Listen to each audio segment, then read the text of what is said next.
Sahabat Katolik, saat ini kita akan melihat beberapa pelanggaran yang dilakukan dalam penerimaan komuni menurut Redemptionis Sacramentum.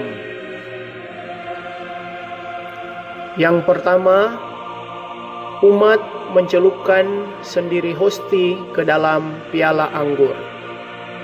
Seharusnya umat tidak diizinkan mengambil sendiri, apalagi meneruskan kepada orang lain hosti kudus atau piala kudus. Umat yang menyambut tidak diberi izin untuk mencelupkan sendiri hosti ke dalam piala. Tidak boleh juga ia menerima hosti yang sudah dicelupkan itu pada tangannya. Umat tidak diperkenankan mengambil sendiri roti kudus atau hosti atau piala, apalagi saling memberikannya antar mereka. Umat menyambut entah sambil berlutut atau sambil berdiri sesuai dengan ketentuan konferensi uskup. Pada hakikatnya, komuni adalah sesuatu yang diberikan oleh Kristus. Terimalah dan makanlah, inilah tubuhku yang diserahkan bagimu.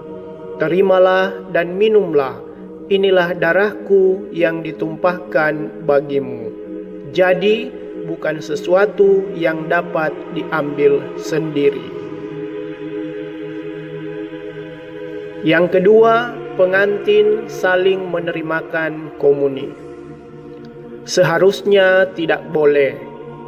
Umat tidak diizinkan mengambil sendiri, apalagi meneruskan kepada orang lain hosti kudus atau piala kudus. Dalam konteks ini, harus ditinggalkan juga penyimpangan di mana kedua mempelai saling menerimakan komuni dalam misa perkawinan. Ekaristi kudus adalah korban Kristus dan diberikan oleh Kristus melalui imam ataupun petugas pembagi komuni tak lazim yang diberi tugas tersebut, sehingga bukan untuk saling diterimakan oleh umat sendiri. Yang ketiga, umat yang menerima komuni dengan tangan tidak melakukan sikap penghormatan sebelum menerimanya. Seharusnya, kalau menyambut sambil berdiri, dianjurkan agar sebelum menyambut tubuh dan darah Kristus, mereka menyatakan tanda hormat yang serasi, sebagaimana ditentukan dalam kaidah-kaidah mengenai komuni. Adalah baik jika sesaat sebelum menyambut komuni, umat menundukkan kepala, tanda penghormatan kepada Kristus Tuhan yang hadir di dalamnya. Yang keempat, patena sudah jarang digunakan. Seharusnya patena komuni untuk umat hendaknya dipertahankan. Ini demi menghindarkan bahaya jatuhnya hosti kudus atau pecahannya. Yang kelima, umat tidak menjawab amin pada perkataan Romo, tubuh Kristus, sebelum menerima hosti. Seharusnya kalau komuni dua rupa dilaksanakan dengan mencelupkan hosti ke dalam anggur, tiap menyambut sambil memegang patena di bawah dagu, menghadap imam yang memegang piala. Di samping imam berdiri pelayan yang memegang bejana kudus berisi hosti. Imam mengambil hosti, mencelupkan sebagian ke dalam piala, memperlihatkannya kepada penyambut sambil berkata, tubuh dan darah Kristus.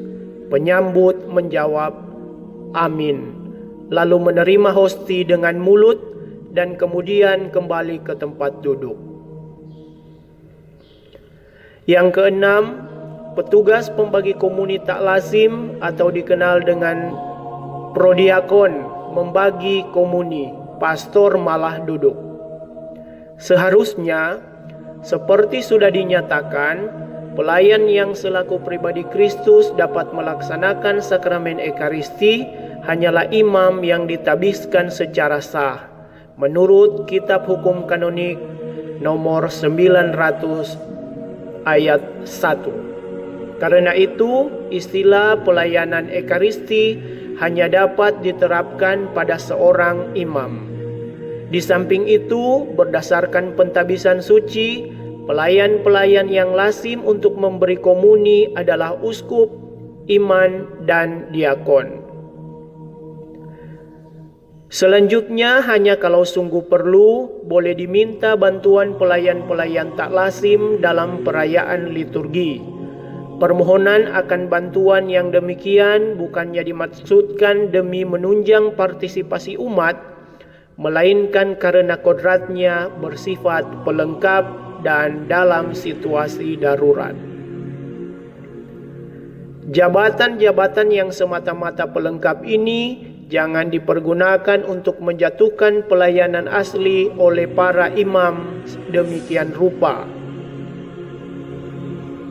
Dan tidak dapat dibenarkan kebiasaan para imam yang walaupun hadir pada perayaan itu tidak membagi komuni dan menyerahkan tugas ini kepada orang-orang awam. Demikianlah Sobat Katolik beberapa pelanggaran dalam hal penerimaan komuni saat misa kudus berlangsung.